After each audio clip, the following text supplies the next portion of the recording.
guys, welcome to 2016 Arnold Affiliate Gathering Workouts. We're going to start with the 6-person team events.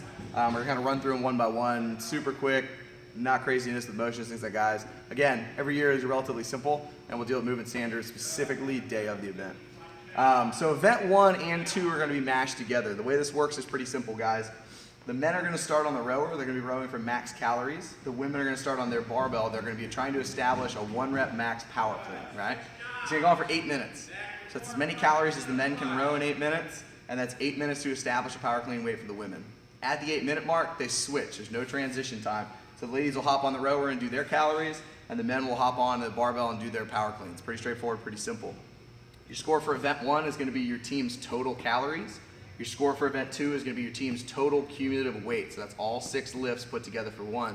As far as your tie break goes, we're going to take the women's calories. So however many calories your women rode for your team is going to be your tie break.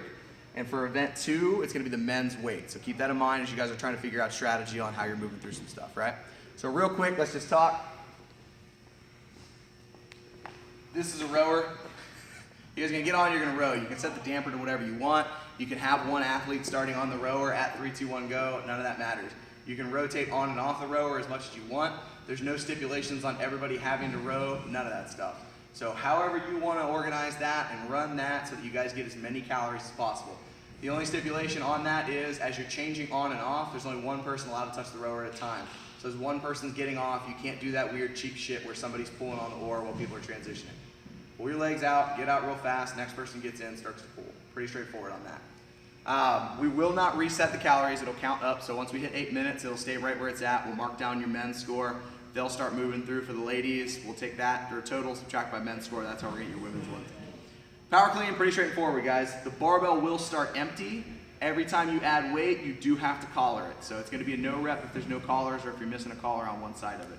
There's no stipulations on weight going up, going down, any of that stuff. So you can add and take off as much as you want. Your power clean must be taken from the floor, obviously. You cannot pick it up, deadlift it, hang clean it. You can't stop at a knee, any of that crazy stuff. It's a straightforward power clean right from the floor. Just be sure, bottom position here, hit, elbows go all the way through, hips and knees are completely locked out with the elbows in front of the bar. Wait for the good call or the down command for your judge, good, and drop. You can take as many attempts as you want, as often as you want, no crazy stipulations on that stuff, guys. So that's event 1 and 2. Gentlemen start on the rower, ladies on the barbell, 8 minutes, you flip-flop positions. That's going to be scored as 2 separate events, and you have your tie breaks listed as well. So see you guys for event 3. All right, guys, back for event 3. So event 3 for the 6-person team on Saturdays, this is day 1, is going to be 10 ground to overhead, 10 toes to bar, 4-minute AMRAP. 8 ground to overhead, 8 toes to bar with an increase in weight, 4-minute AMRAP. And then 6 ground to overhead, 6 toes to bar for a 4-minute AMRAP with an increase in weight again. Barbell will start 95-65. For the second 4-minute AMRAP, it'll go to 115-75. And for the last one, it'll go to 135-85. The way this is going to work, guys, is I go 10 and 10 for my 4 minutes. I can't change the weight until the 4 minutes is called. Once the 4 minutes is called, I can increase weight, and I start right at the top of 8 and 8. So it's not kind of a pickup where you left off type of mentality. You'll have a rounds and reps for each section. That will be totaled all together to give you your final score as far as that goes. So again, we start 95-65 for 10 and 10, 4 minutes. Once that's called, we switch the weight to 115-75. We run 8 and 8 for that one. And then we switch the weight for the last one to 135-85. You'll have all the weight plates laid out for you. You'll know exactly where you need to go as far as that stuff goes. Your score is going to be your total reps. Your tie break is going to be the amount of rounds and reps that your team got in the first section, so the 10 and 10. So again, keep that in mind as far as strategy goes. This is going to be 3 people, so you can pick any 3. It can be male-female combinations in any way, shape, or form that you want, as long as they're competent and comfortable with the weights that are put out there. Again, that's kind of strategy of the way your team plays. You can rotate as often as you want in any way, shape, or form that you want, but only one athlete can be working at any given time, and you're going to have to tag out whenever you want as far as that goes. So pretty straightforward, nothing to it. Let's talk real quick about some movement standard type stuff. With ground to overhead, I can accomplish this essentially in 2 different ways. I can snatch the weight, or I can do some type of a clean and jerk, right? It can be a full snatch, a power snatch, any way, shape, or form. So if I decide I want a power snatch, I get my good solid position on the bar, hit, under the bar, stand it up, full lockout, elbows, knees, hips, all that kind of fun stuff.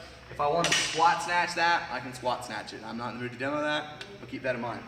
I can go any type of a clean and jerk as well. So I can come up, hit my hips, and now I can do a push jerk, I can do a strict press, I can do a push press, I can do a split jerk.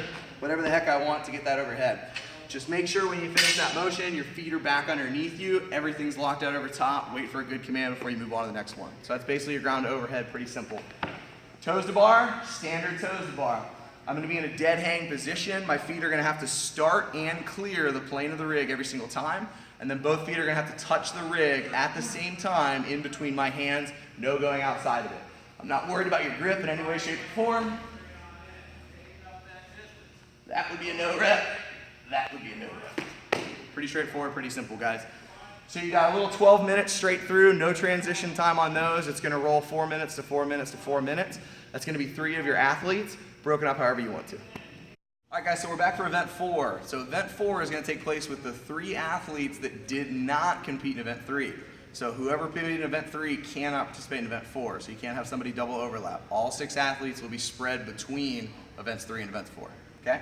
So here's how we're doing this. This is actually a flashback to something similar that we did at the first ever Validus Games here at Endeavor. You guys are gonna run Fran, Diane, and Elizabeth back to back to back straight through, okay? The Elizabeth version we're gonna do is actually power cleans instead of full cleans, so keep that in mind as you guys are kind of working through it. But as you guys know, Fran is 21-15-9 of thrusters and pull-ups. Diane is gonna be 21-15-9 of deadlifts and handstand push-ups. We do have handstand push-up walls this year. And Elizabeth is gonna be your 21-15-9 of power cleans and ring dips, okay? Your weights are 95-65, pretty traditional, 225-155, and your 135-95. We should all be very familiar with these 3 workouts. Our 3 athletes are gonna have to move in the same order throughout the entire workout. So you're gonna pick athlete 1, athlete 2, and athlete 3. Athlete 1 can only tag out athlete 2 can only tag in athlete 3, and then so forth that order, right? So if you find yourself at any point during these workouts in a position where you cannot perform a movement, you're gonna have to do at least a couple of reps. So if I get to a point where we're on ring dips and athlete 1 wants to tag out and I'm athlete 2 and I can't do ring dips, my penalty is performing 5 burpees. I perform my 5 burpees before I tag out athlete 3. My 5 burpees don't count for anything as far as the score goes. It's more or less just a penalty to slow you down and the fact that you're missing that skill set to actually support and help your team out.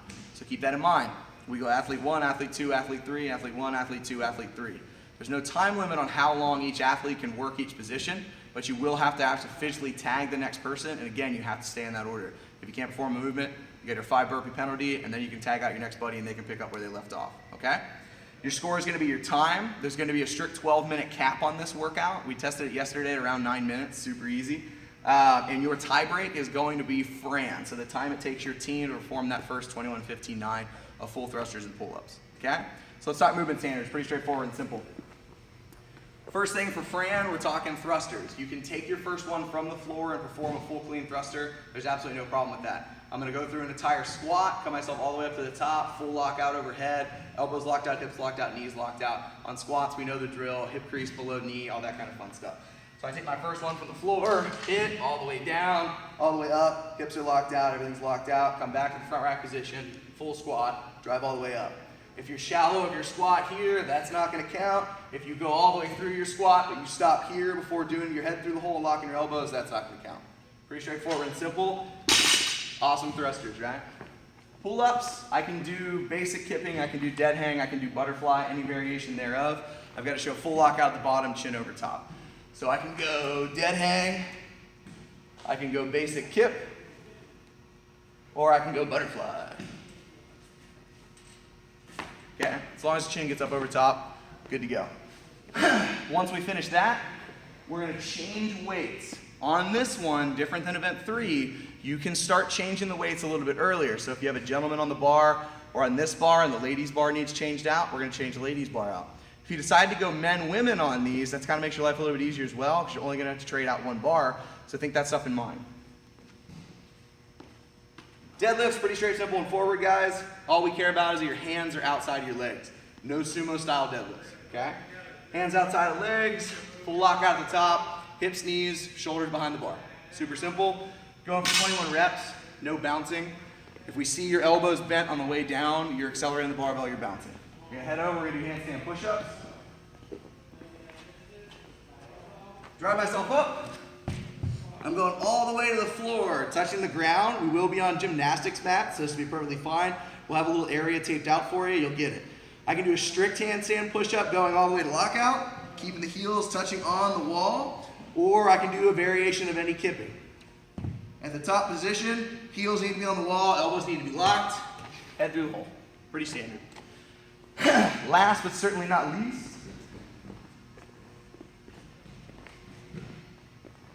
power cleans and ring dips, right? So again, we go back to our power clean standard. I'm in this position, drive myself up. I have to catch above parallel into a squat, right? No full cleans on that one, guys. It's got to stay power. Same exact thing as event 1 or event 2 technically. And then we have our ring dips. Here's where people are going to start getting no rep pretty bad. It's not just a kind of cantilever forward and not move. We need to see your center of gravity moving the whole way. So we're looking for your elbow to be above your shoulder and then full lock at the elbow to the top, right? So I'm going to go all the way down, elbow above shoulder, all the way up, full entire lockout. We'll have rings, we'll have handstand push-up walls, tons of fun stuff. I'll see you guys for event 5. 3, 2, 1. All right, so we're back for event 5. It's going to be the final event of day 1. You're going to take this as all 6 people on your team, but you're going to break into male-female partners for this exercise or for this workout, okay? So here's how this works. We're going 6 rounds of 40 American kettlebell swings, 20 box overs, and 5 wall walks or wall climbs, depending on what party you come from, okay? Here's how this works, though. My first female-male team goes out. One of us will be performing an overhead hold. We're going to have 2 kettlebells. You're going to have a ladies kettlebell at 53. You're going to have a men's kettlebell at 70. So we have our 2 kettlebells. If the lady is doing the American kettlebell swings, then that means the gentleman has to be holding the kettlebell overhead. He can hold it with one arm in a snatch grip. He can hold it with 2 hands, but it has to be clear of the head. No resting in any way, shape, or form. Outside of any weird bastardized shoulder mobility, you should have your elbows completely locked out and kept up at a nice high position. So no weird like resting active positions overhead. It's got to be driven up. It's got to be held there the whole time. Okay? 40 American kettlebell swings. You can break it up however you want. So she does 20, I do 20, but the reps only count if my partner's kettlebell is sustained above the head, nice and solid. Pretty forward, straight, simple for that one. Your next set is 20 box overs. Everybody will just be doing 20 inches, guys. So across the board, men and women, you're gonna have one box only. It's gonna make it nice and easy.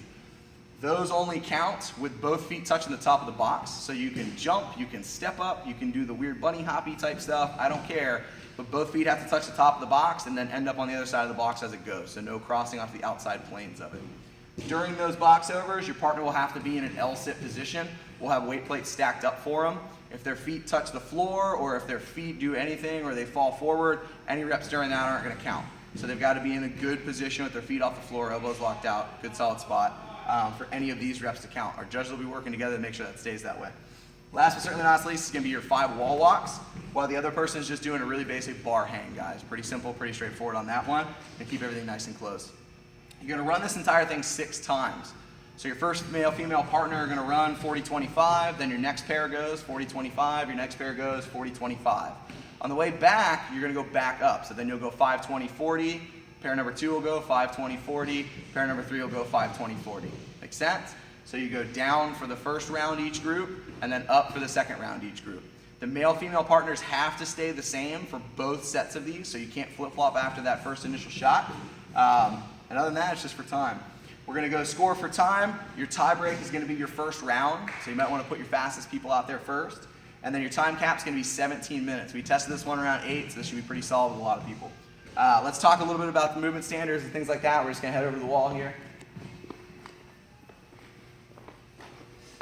So pretty straight, simple, forward. Kettlebell swings, American kettlebell swings, we're all relatively comfortable with it. It's going to come all the way up over top. We're not doing anything crazy as far as having to point the bell straight up, any obnoxious lockout. What I need to see is that essentially your hips are completely out. So I'm not doing any of this stuff swinging out. My hips are forward and the kettlebell's above my head. We're looking essentially for ear in line with bicep. I don't want to see any of this stuff here. I don't want to see any of this where you're really reaching your body all the way through. Try to get your hips to come through relatively normal. Kettlebell gets above the head, but I don't need to see it here by any means or stroke, right? Pretty straightforward. So here, American kettlebell swing, stand the hips all the way up, bring the whole entire way through. Your overhead hold can be done in any way you want. It can be done one-handed. It can be done two-handed. You can hold on to the kettlebell in any variation thereof. I can't be here resting my hands on my head. I don't want to even be here. I want to be here holding that as high as I can above my head. Okay? Don't drop it on your head. Pretty simple. Then we're on box overs. You notice that I'm using the most scaled versions possible. I can do step ups, both feet touch, end up on the other side. I can do jumps, both feet touch, end up on the other side, or I can even do like kind of hip hop touch as I go over. As long as both feet touch, you're good to go, whatever you can do fastest and not kill yourself. While your buddies are doing that, we'll have weight plates stacked. This is low, it'll be higher than this, so all my inflexible people don't freak out just yet. But over here, I'm looking for a relatively decent L sit. Okay, I'm holding myself up, feet are up off the floor, that's it. If you need to bend the knees a little bit, that's fine, but it will not be acceptable to do any of this stuff where you're pulling in nice and tight, okay? Last but certainly not least, we have one person up on the bar doing our bar hang. Woo! Other person's doing wall walks. Your standard, for anybody who's at Valos games, will be a taped line. So it's not going to be touching your chest to the wall, it's going to be a taped line. So my hands have to completely pass that line. Your fingertips can't even be touching. So you want to be completely clear. I should be able to see the difference between the tape and the mat and my finger, okay? Walk lines are pretty simple. I start fully on the floor. I'm going to have to show a hand release in between each one. And I'm going to walk my way up the wall, getting my hands clear of the line. It's going to be roughly 12 to 18 inches off. I have to control myself back to the floor, lift my hands up before I start my next rep. Cool? You can break that up however you want. None of that stuff matters. You can flip-flop positions depending on kind of where you're at. We will both run over. We will tag out our next buddy that will be at the far end of our lane. They'll run out, pick up where we're on the next round, and kind of go from there. So pretty straightforward. That's event 5. It's not necessarily exhausting so much, but it's a great sprint to the finish. So we're going to see kind of who can pick up the points on that last event. It's going to be a lot of fun this time around, guys. That's day 1 for the 6-person teams. Check out the 4-person teams as well. And if you want to know what day 2 is, you're going to have to be top 20 out of 60 teams. See you guys later.